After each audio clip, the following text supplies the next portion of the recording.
Are you with the AP and the writers on Ohio State, maybe a little bit higher than consensus, or are you on the coaches thinking that this is not a top 10 team right now? I'm with the AP. They've got him in the same spot as my ballot at ninth. I've actually got Ohio State a spot ahead of Iowa on my ballot.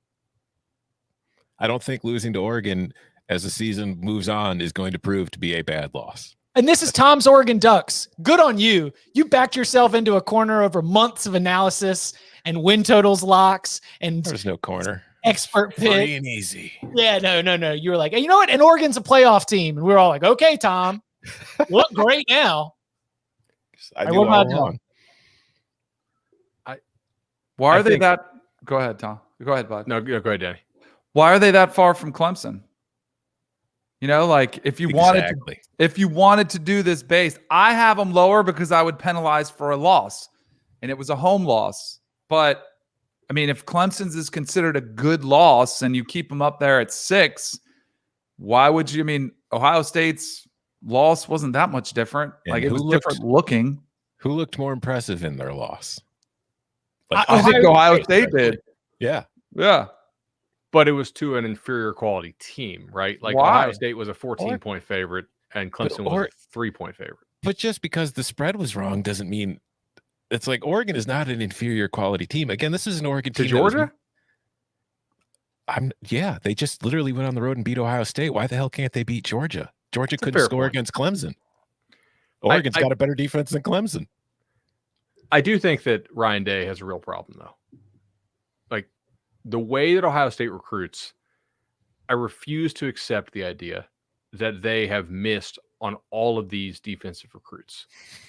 What they do right now, and I follow some guys on Twitter who are pretty sharp coaches. We looked at this in the offseason. We talked about it last year. Last year, I was willing to excuse a little bit because it was the COVID year. And, Kerry Combs didn't get to do all the stuff he wanted to do and install his stuff. Seems like he still hadn't installed his stuff because they are so simple on defense. And if you're going to be super simple on defense, you need to basically be Iowa, which means you never have missed assignments. You have tremendous fundamentals, and you're so simple that allows you to play super fast. And like Joe Morehead, the offensive coordinator for Oregon, ate his lunch because they don't have enough complexity in that scheme relative to the level of fundamentals that they play at. Their guys don't play to their testing times and the athleticism that we know that they have. And Danny, if you knew that the opponent was going to play some version of cover 3 on every single snap and not play it all that well, you would tear them up. And I've seen enough now. Like Ryan Day, this is like Kerry Combs is Ryan Day's Mike Stoops. Eventually, you got to fire him because you're going to keep wasting all these great offenses that you have. And this is 2 years in a row now that Ohio State has a tremendous offense. They rolled up 600 yards on Oregon and didn't win. I know they played some situational football stuff, not great, but defensively, that's inexcusable. It's not like Oregon has difference makers at the skill positions, other than the running back. I think that you got to make a change there. And like, Danny, just talk about it. Like, there's no way that they can do what they do with that level of talent. Not against good teams like Oregon. They might be able to do it against some of the lower teams in the Big Ten, but when you get, and especially a coordinator like Joe Morehead, who has the weapons that he has, he will pick you apart. The other thing too is maybe they don't have that Chase Young type figure up front. Maybe they don't have that shutdown corner on the outside. I saw some of our comments. Somebody said, "What's wrong with cover 3?" Because I would say the Legion of Boom, like the Seahawks ran cover 3 a lot, and they'd have little variations in it, but they were doing it close to perfection when they were doing it. And they had some dudes up front that were some of the best, defensive players in the NFL. But so a lot of your reads as a quarterback are made off single high or too high safety. Like that's your first thing you're looking for when you're dropping back to pass. Is it single high? I'm going to work this side of the field. And if it's too high, I'm going to work this side of the field. And if you only have to know every single time, you're just going to be working the single high look. Then you can have mirrored routes on both sides that both have success rates against a single high safety.